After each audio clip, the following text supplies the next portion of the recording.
one of the most important things that we do as a school board is to hire a superintendent. And when we hire the superintendent, we have to be mindful that our job is to allow him to take full advantage of the skills and talents that he has been trained in to work on the behalf of all of our students in Spotsylvania County schools. We have to be extremely careful not to micromanage that and allow him to run the day-to-day operations of the school. The school board is primarily a policy group, a policy board, and our job is to prepare policy, not get in the weeds of day-to-day activities, not only at the school division, but also in the building. If you are a board member and you're engaged in something that the board did not ask you to do, then you're not acting on behalf of the board. You're acting on your behalf, and the board is the only authority. Now, as far as teeth,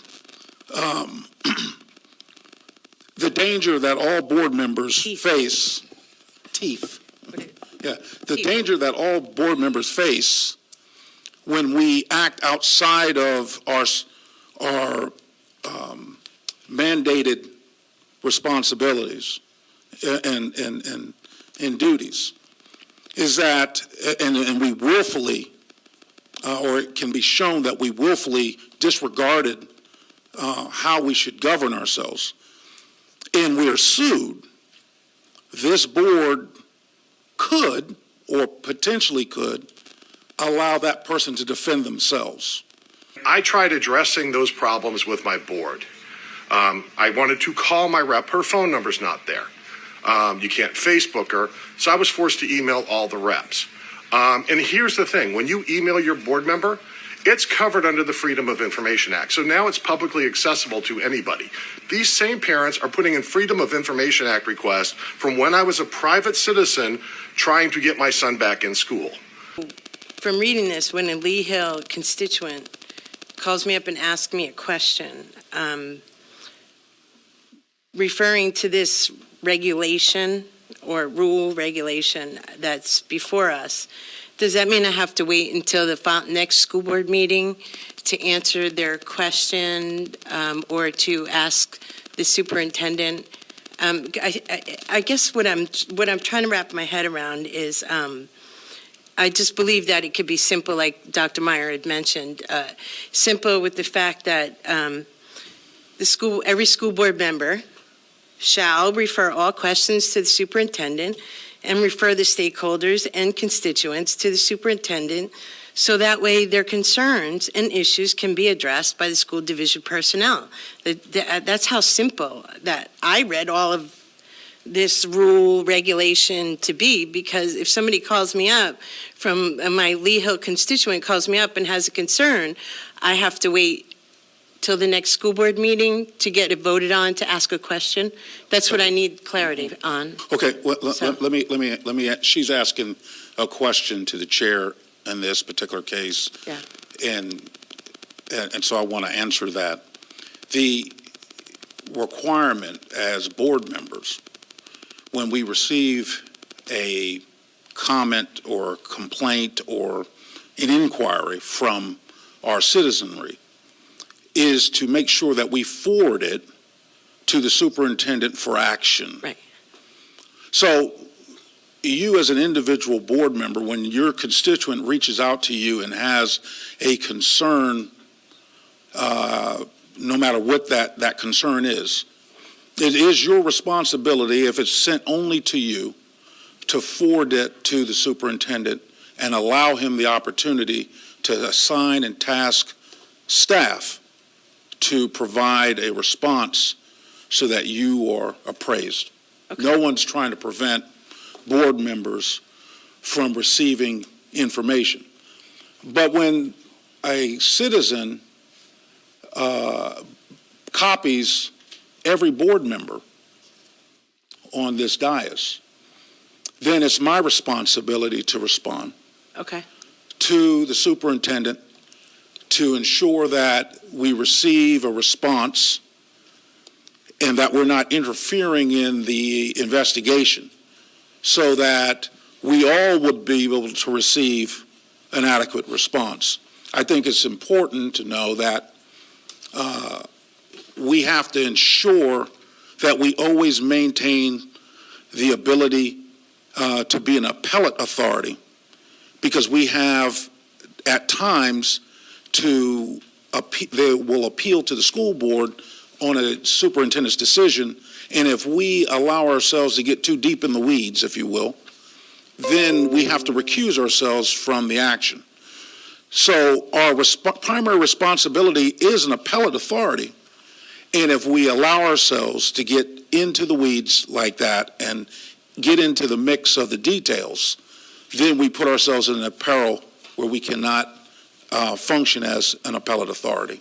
By the way, just so you know, they're talking conspiracy that I know about this. Whenever you're the subject of a FOIA, Freedom of Information Act request, they notify any of the people designated. Since I was designated, I was given a courtesy call to let me know that was happening. So it's not unreasonable. They have a backlog of this, from what I understand, because during the campaign season, apparently everybody's sending in these FOIAs. I don't know. I've never sent one in. But I'm going to address everybody here because I'm going to read this. So this is going to be a longer video because I'm tired of this. But we feel violated. My wife is sitting next to me right here, and we feel violated that you guys feel like you need to know word for word how I dealt with this as a private citizen when I wasn't even considering running for office. So let's go. On January 27th at 6:42 a.m., I emailed the entire school board, only because I couldn't call my representative because she wouldn't put her phone number on there. So now all this information is public. Here's the email at 6:42 a.m. I'm sorry. My name is Richard Lieberman. I live in Lee's Crossing neighborhood. My wife Amy and I watched a portion of the discussion last night that now effectively ends our son's education.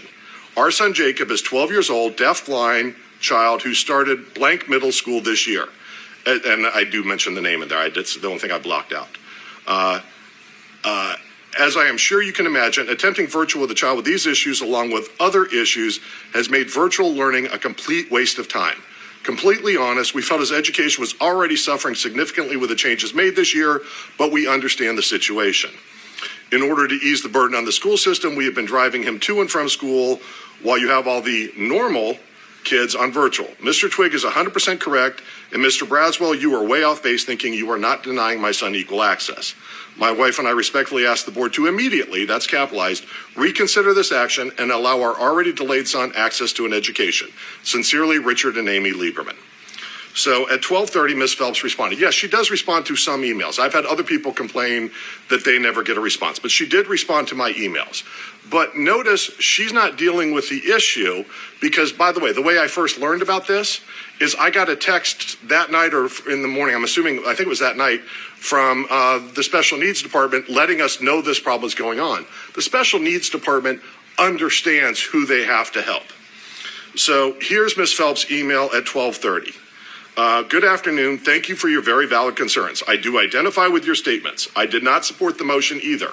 Now, keep in mind, I've already said, we watched this meeting. But she has to make sure I know where she stands politically. Please reach out to Tedra Richardson gives us the email, to assist in finding a solution. Tedra Richardson is the head of special needs. If I can help in any way, please let me know. In the meantime, I will send Ms. Richardson your concerns and CC. Keeping in mind, they already know, and they've already been working on it, but the board had hamstrung what the special needs department could do. So I responded 2 minutes later because I was livid. I was on my phone during this entire process. Good afternoon. Oh, wait, I'm sorry.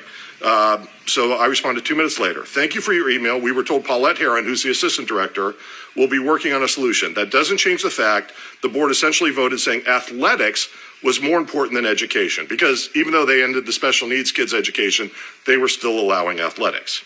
Her response to me was nothing other than, and this was at 12:41, so less than 10 minutes later, here is the link with a link for me to watch the entire meeting. I don't care about the politics of it. I just want somebody to help with my kids.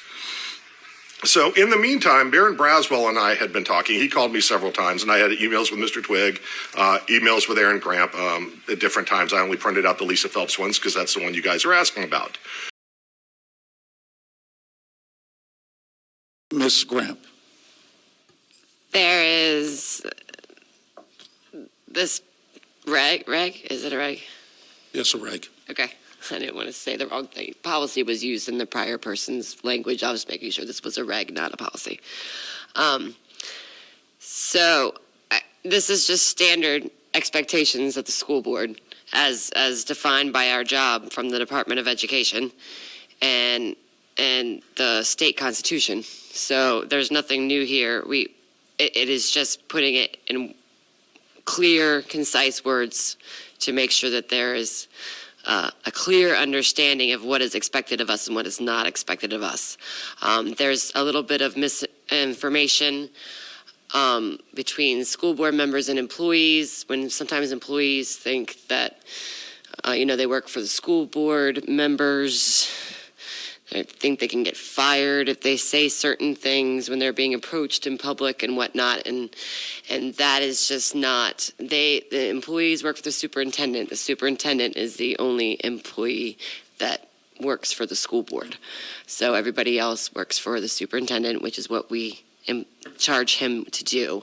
And so I think those sort of things, just defining who has action. We cannot direct somebody to do, a principal to do something for us as an individual basis. We cannot direct an athletic director to do something. We cannot direct the maintenance department to do something. We singularly do not have any of that power. So I think that this is a great job of just putting it in writing, because people have some difficulties understanding what their role is on a board versus as an individual. So I think it is great. Thank you, Ms. Grampp. Questions to the superintendent. If our constituents ask a question, for instance, I just got a question last week about one of our health policies. So that is specifically from a constituent. I forward it to Dr. Baker, and I'm not asking for anything for me. I'm asking for it for my constituent. I am not, that would be, my constituent, they're going through me to get to the superintendent. That's how I look at this. I'm not, my constituents are still going to be well represented. If they ask a question, I am still going to forward that question from my constituent to Dr. Baker. And then he or his staff will be able to will answer that question because it's from a constituent. So I could ask my constituent to email the superintendent specifically, but I'm going to forward it and just say, this is a question I received. I am not going to get the answer. The answer will go to my constituent. That's the difference, is I don't need to know what the outcome was for that question. It was put to Dr. Baker and his staff. They got back with that constituent, specifically, directly. I'm not the middleman. I was the middleman in the beginning to get it to them, but I don't, as a school board and the school board members, we don't deal with the day-to-day operations of this school division. That is left to Dr. Baker. Our superintendent, that's what he's at Code of Virginia, that's his job, not us. So when I get emails, I get questions from my constituents, I will forward them to Dr. Baker, and then if I have to call, so-and-so asked me this question, here's their name, here's their number, I'm done. But I'm making sure that my constituents are well represented, and they will be, and they will continue to be represented through this policy. And that's when I found out Ms. Phelps refused to talk to these other board members. As a matter of fact, at this point, she has never had a discussion with Baron Braswell, Aaron Grampp, Dawn Shelley, or Rita Daniels about this issue off the dais. So how could she possibly help fix this issue? And this is why we don't have effective representation. That was my first slogan. And we've simplified it to Kids Not Politics because that's it. It's the political agendas why you aren't talking to these people. So then in my conversations with Baron Braswell, Baron wanted to set up a Zoom meeting between myself, Dr. Baker, and Tedra Richardson, the Director of Special Needs. At that point, I didn't know if I trusted Barron. I knew him many years ago, but I hadn't seen him in 20 years or however long, I don't know. And so we responded, well, we want our rep involved in the meeting. So I responded to that, and I forwarded it to Ms. Phelps on February 2nd at 8:27 p.m. It's got the attachment. We responded to the original email saying we felt we lived in your district and you should be invited. I see they left you off the list. I responded to this email to include you, and if that needs to be rescheduled to include you, let us know. Rich and Amy Lieberman. I think it's extremely important as board members that we understand that we can't present a perceived form of undue influence. Please. Perceived undue influence. If an employee believes that we unduly influenced a matter in which they were involved, then there would be retribution against this board. Again, Ms. Phelps asked a good question. What are the teeth? What are the repercussions for not following school board policy? What's the repercussions for not following the regulation? For board members, it could be censure. For board members, it could be removal from duties. But other than that, there's really no repercussion that this board can impose on you. But if you interfere with the privacy of a student or an employee in a matter and prevent that process from working its way out, well, this board can unbundle themselves from you and allow you to stand on your own. And we don't want that to happen to any member on this board, no matter what our politics are. We just want to make sure that the process for employees and students is always controlled through our superintendent, and that the board always is in a position to be able to do its job as an appellate authority. So we close up debate and discussion on this particular regulation. We will vote on it in the next board meeting. We invite our constituents to share their opinions with any board member about how you feel on this particular matter. And then the board members will assemble themselves, prepare a motion and a second, and vote to either put this regulation in force or not. That's the way American democracy works, and that's the way board politics, if you will, works, and that's what this board is going to do. Thank you. Mr. Twigg. Well, too often issues that come before me from constituents require more than one source of information.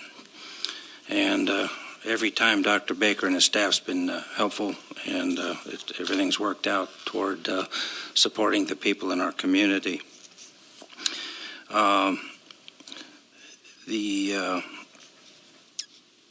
Any limits through rules, probably the ones you're presenting, will defeat the very purpose of the elections. Any limits keep us all, but me in particularly, that's who I'm concerned about, is my 18,000 constituents, from representing our constituents, and we're treating each other as children. It is very apparent. Meanwhile, we have $18 million deficit from our superintendent's proposed and budget. We're struggling and striving to continue to pay our teachers. We're striving to keep existing programs. Where's the professional courtesy and the respect in accordance with this board's priorities and purposes when it frivolously wastes time fooling with such silliness? When it comes to policy, let's let the the administrative staff handle administration. I heard a gentleman come up and mention that he was in the Marine Corps and he was a field grade officer. And he would never get himself involved in sergeant's business. A field grade officer would not even think of doing such a thing. And I am the same way. That's not our responsibility. It's not our charge to do that. But what is our charge? What can we talk about? Well, a while back when we were engaging in the budget several years ago, I specifically told our employees that we were going to make structural changes to health insurance. And quite a few of them were disgruntled. In fact, pretty agitated about it. It made sure they let me know that they did not like my ideas on the matter. But I told them, look, that's on me. Put that on me. See, what the public really wants us to do is to make our yes, yes, and our no, no. Well, that comes from the Gospel of St. Matthew, 5th chapter, 37th verse, when our Lord told us to make our yes, yes, and our no, no. And to do otherwise, to be double-tongued, double-minded, is evil. So what we need to understand and what we need to know is that we have a responsibility as board members to speak to policy and then own whatever it is that we made a decision on. This mealy-mouth, milquetoast attitude that we are afraid to respond to our votes on matters is just totally unacceptable. So I'm going to support this, and I'm going to encourage the administration, especially Dr. Baker, after the vote has been taken, to make sure that he fully briefs staff and building leaders to understand the full intent and spirit of this regulation and to ensure that it's fully, and I mean fully, implemented. The motion on the floor to approve the policy, the regulation, we'll call for the vote. I didn't get a chance to ask questions. You just went to him for questions. The questions are over. We gave closing comments. You had an opportunity to speak. You said no questions. I'm sorry. I offered him an opportunity to ask a question. Right, and I wasn't offered the opportunity, same opportunity. You didn't ask for one at the time, and that time has passed. So we're calling for the vote. Because we didn't finish. We're calling for the vote. Grampp, aye. Mr. Blaine. Blaine, aye. Mr. Twigg. No. Ms. Phelps. No, sir. Dr. Meyer.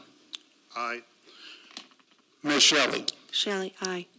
And the chair votes aye. The motion carries 5-2.